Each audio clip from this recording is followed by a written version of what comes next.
or welcome back to the channel. It's your resident internet psychic medium and spiritual advisor, Mystic Rain, and today we're going to be talking about mediumship, and we are going to be going over some FAQs, some questions that I have heard just along my journey, and I figured I'd answer them.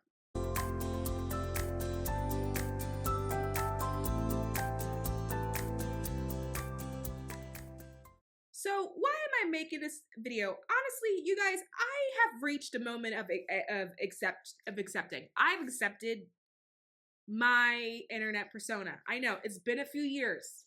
It's been more than a few years.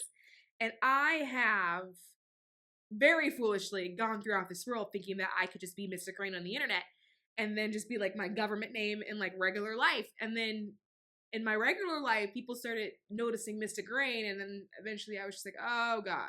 So here we are, just like owning it. And I realized, because of that being my own journey, then of course other people would be experiencing the same thing too. So if other people are experiencing the same thing, then who's talking people through the experience, right? I like to say like broom closet, like coming out of the broom closet. And even though I joke on the internet and I'm on the internet out of the broom closet, mentally I can say that I would very regularly slip back into the broom closet, right? And this helped me realize that some of y'all are still in the broom closet. So as I actively work to get myself fully out of the broom closet and then burn the closet down, I'm also going to help you do the same thing, right? And part of the way of doing that is about explaining what's happening. Because when you are moving through the world and you don't have words and you can explain what's happening to you or your experience, and then you're on the internet and your algorithm is showing you people who are on both sides of the spectrum and you don't even know what is normal or what's not, then living like that can be a little bit difficult. Also, if you're coming from like a very traditional family, or you're coming from a religious background, or even if you're someone that like still likes to actively go to church and you're still trying to figure out, how does this like interplay with my actual life? Like, what does this stuff actually mean? And so I'm hoping that through this video, I can actually explain to you what's what. So what is a medium, right? Let's start there. A medium is like the bridge. A medium is the go-between. A medium is the person in the middle. And why are you in the middle, right? We have to remember that we are spiritual beings. And if you can accept that you are a spiritual being, or that I am a spiritual being, then it's not so far of a stretch to then go, okay, a spiritual being can then communicate with a spiritual being. You're communicating with other things that are like you. So it's not that you're like this medium and you're receiving all this information from things that are far out, man. You are a spiritual being talking to other spiritual beings. You're just the go-between. You are the person in the middle. That person, that spiritual being came because they wanted to talk to another spiritual being that's on your side. That spiritual being that you're talking to as a medium most likely has tried to already communicate with the person that's on your side. That person on your side can't hear them, see them, or maybe they can, but they're scared, and so they're ignoring them. The medium is the person in the middle. The person in the middle is taking the messages from the spiritual being, because they themselves are spirit, so they can talk to and hear and see spirit, and then passing that message to the person, who, by the way, is another spiritual being. It's spiritual beings talking to spiritual beings, and you got one person, the medium, who's the spiritual being in the middle. Question number 2. Can mediums always see spirits? So some mediums do, some mediums don't. It depends on how their gifts manifest themselves, how their ability manifests themselves. Some mediums can actually see spirit with their physical eye. Some mediums see spirit with their mind's eye. Some mediums don't see with the physical or mind's eye. They can hear spirit. Some mediums smell spirit. Some mediums can sense spirit in the room, right? And so how the ability manifests will determine how the medium is actually getting their messages. I've had people in the past say to me, oh my God, is there a ghost in here? Can you see it? Or like maybe we're like driving past a cemetery and they go, oh my God, can you see things in there? Are there things in there? And I'm just kind of like, honestly, like, that's so cute. But like, when I tell you I couldn't give two shits, like, yes, I have met mediums who are a bit kooky, who were always tapped in. But most of the time, mediums are busy living their own life, and they tap in when you're paying them to do so. right? So, do I live my whole life sensing spirits? No, not really. Is my spiritual door always kind of cracked where if I were to be walking into a room, I could be like, oh, this isn't right? Yeah. But am I intentionally trying to commune? No. Like, I got things to do. I'm more occupied with what I want to eat for lunch and dinner. You know what I mean? And here's the thing, a lot of mediums are actually the same way. So if you meet a medium and then you're immediately like, oh my God, like, can they see things around me? Maybe, but are we walking around with this intention to like see things all the time? No. To be quite honest, a lot of us are walking around trying to shut the damn thing off because we got better things that we would rather be doing. So the next question is, what is the difference between mediumship and tarot reading? Which I think is really fun, but it's come up a few times. And for those of you that are new here, or maybe you're just catching a video after a really long time, I have been a psychic for years now. I have worked on online platforms, like platforms similar to Keen, texting platforms, email platforms. I have been a in-house psychic at metaphysical stores. I have done psychic fairs. And so one question that I've gotten a lot when people would come sit down in front of me is, can you just like do that thing you do, right? And so I would say, well, what does that mean? Like, what thing do you want me to do, right? And people would get the idea of like mediumship and tarot reading mixed up. And like for some of my spiritual people, you would be like, well, how can you get that mixed up? They're so different. But when you're dealing with people who are like super new and they just don't know much about it, to you or to those people, a psychic is like all of the above. A psychic is a tarot reader, is a medium. They think it's all the same thing, and they don't necessarily realize that these words are there for a reason, in the sense that they're classifying and talking about different things. You can go to a reader who may happen to be a medium and may also happen to read tarot cards. But you can also go to a tarot card reader who is not a psychic and who is not a medium. Or you can go to a medium who is like not a tarot card reader, right? And so sometimes what happens is that you may get lucky and you go to a reader and then you may get your tarot card reading, and then they may start getting messages from like passed on loved ones. And so people think that it all ties in together, or that tarot cards are impacting the mediumship reading, or that the mediumship reading and tarot cards go together, but they're actually all different skills. It's actually not the same, and it doesn't all belong under the same umbrella. It just so happens that that particular reader just has all of those skills and they can do multiple things. And so because they can do multiple things, if they're receiving messages from multiple avenues, they're conveying that to you. But a tarot card reading is very much a reading done with cards and cards themselves. They are not reliant on a person's psychic or intuitive ability or mediumship ability. A lot of people that read tarot cards do have some kind of intuitive ability, and so they may weave it in, but you can read tarot cards without having any of them. And then same thing with mediumship. It's a different skill. Not all mediums know how to read tarot cards. And actually, that used to be the normal back in the day. It's only recent that you have a lot of sort of readers and practitioners who have an ability to do many things, because information is being shared on the internet in such a wide way that did not necessarily exist, for example, back in the 80s. And so the spiritual teachers, advisors, psychics back in the 80s, for example, they usually have like one really strong craft. And sometimes it's just mediumship, where it's just tarot, or maybe they only do those two, but they don't do everything. Whereas now, spiritual practitioners, because the information is just abundant, are this, comma, this, comma, this, comma, this, comma, this. But when you're thinking about mediumship and tarot reading, the difference is that they're two different things. They're two different skills. They're using two different kinds of senses, two different areas of like the brain. It's not the same thing, right? Your mediumship, I would imagine, not a scientist, is working predominantly with your right brain, but tarot reading is actually a very logical skill if you're not someone that is using your psychic ability with it. If you're just strictly reading tarot cards, it's a very logical, analytical skill, and that's very left brain. So it's just two separate things.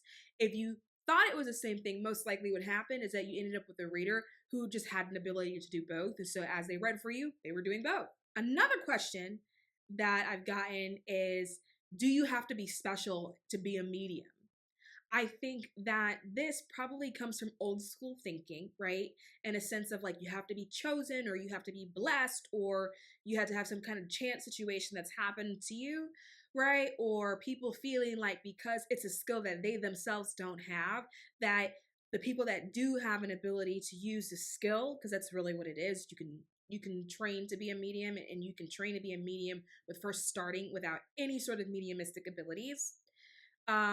People think that it makes that person special. And so there is this idea that like only chosen ones, which is the terminology that we're using today, are mediums. You have to be chosen, right? The divine picks the ones that are mediums that are special enough in order to do this. Whereas really, mediumship is a skill.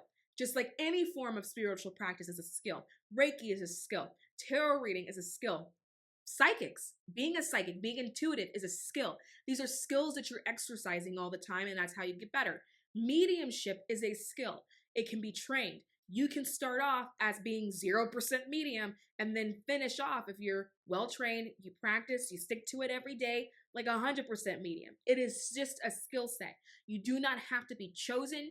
You do not have to be special. Your grandmama's mama didn't have to have some kind of ability that was passed through the lineage. All you have to be or want is to want to be a medium.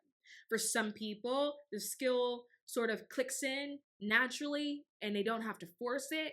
For other people, you force it, and you force it through training. And the reason why you can do that is because, remember, you're a spiritual being.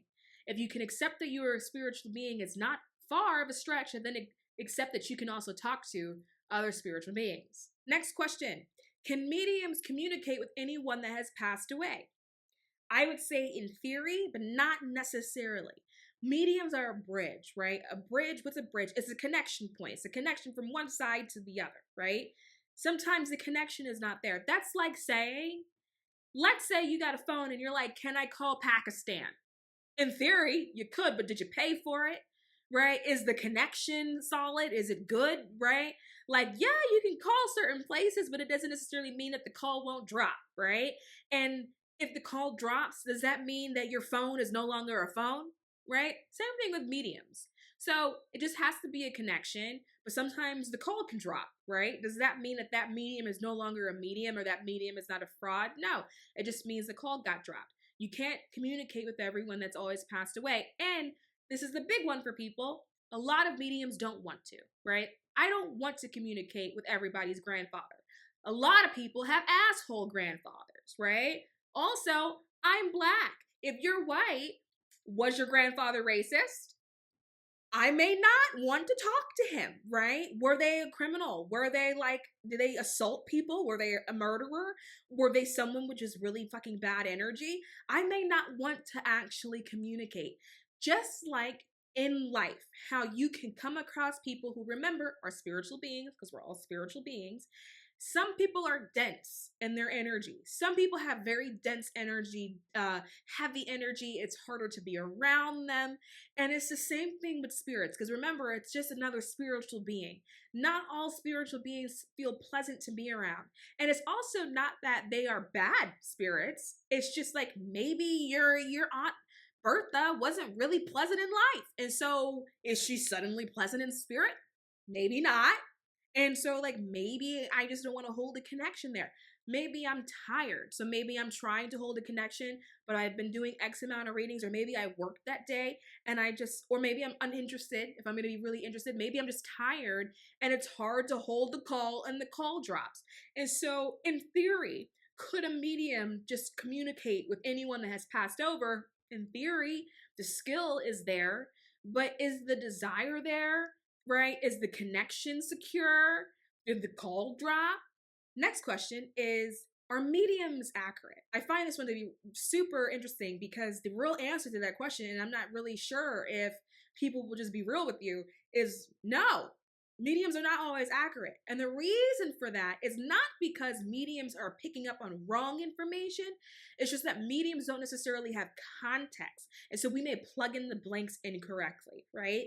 So as a medium, we have to remember that there are different sort of realms and dimensions or divides. There's a veil, right? And so because of that, that call isn't necessarily the most stable. The signal isn't necessarily the most stable. Maybe there's a little bit of static in it and you get a lot of call drops, right?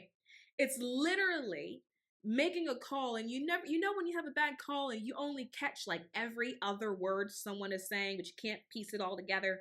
Or maybe you catch them saying the beginning of the sentence, but then the call drops the last half of the sentence. That's kind of what mediumship can actually be like. And so you may be picking up on pieces of information and not the whole thing. And so what happens is that spirit will oftentimes start communicating in symbols because it's more efficient and has less chance of like a call dropping, right? And so, for example, let's say, because it can truly be this simple. You are communicating with someone that's passed on. You've got the person sitting in front of you and they really want to hear their messages from their grandmother. And the grandmother shows you an apple. That's all you have as the medium. As the medium, what do you do with that, right? I can say to the client, oh, your grandmother has an apple. The client's going to think, oh, well, this person is a kook, right? Or what oftentimes happens is that the logical brain kicks in and it tries to find the meaning of the fucking apple, right? And so a medium can go, oh, your grandmother must have really loved apples. And you're like, well, I actually didn't really see her eating too many apples. And so you may think that the person is wrong or making shit up. Whereas the grandmother is trying to tell you about a time she took her granddaughter to the apple vineyard. Maybe they went every year, right? Maybe it was a family tradition. And so the grandmother is trying to tell you about that. But all that they could show you was an apple. Because if they tried to say, well, every year we went to the apple vineyard, could you imagine that call through the veil? How many words would actually get lost in the call? You wouldn't actually be able to pick it up very, very well. And so they'll show you a symbol, but then the human brain will try to fill in the blanks. And sometimes what happens is that we fill the blanks in wrong. And so the symbol is correct, but how we communicate the message may be wrong. Because in addition to being the bridge, in addition to being the person in the middle, we are also the translator. And sometimes the translation is incorrect. But it's not that the spirit isn't there or that the symbol wasn't received. It's just the translation isn't correct. And so that's really what's happening. It's not necessarily that the medium is getting the entire thing wrong. It's just a translation issue because the call dropped. The last question that I'm going to wrap this video up with is mediumship dangerous? So from my school, right? Because I think that I am the last batch of psychic mediums that like made it out, right? Before things got heavily social media. I'm probably the last generation. I was taught by old school psychics and old school mediums. And so with that comes old school rules, old school rituals, old school practices, and old school thought when it comes to how you practice these kind of like spiritual things. And that's not the case now, because now you can turn on YouTube and I can watch people doing readings and know damn well that like they learned from YouTube, that no one actually taught them and that there was no mentor or person present, right? When I was being trained, because I actually have formal training, because back in my day, right, you had formal training. You did not learn in somebody's basement. If you were a psychic or a medium, you had a responsibility to yourself and to the community at large to be trained in what it was that you were doing. And so you got trained in a classroom full of people, right?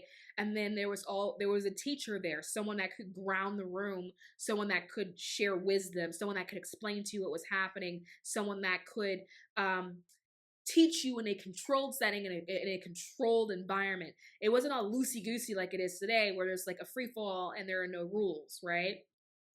In my training, prior to practicing mediumship, you learn, one, how to ground, how to protect, protection rituals, shielding rituals, meditation. You learn a lot, because the idea is that if you can't even control your own energy in meditation, how are you supposed to be working with other spirits and different things like that? And so in my school of thought, we were never taught that mediumship was dangerous. It's something that you do that is done with a loving and understanding connection. You got to be incredibly open-minded, right?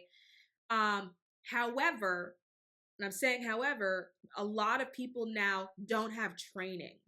And so I cannot speak for your YouTube mediums on whether or not what they're doing is actually dangerous or not, right?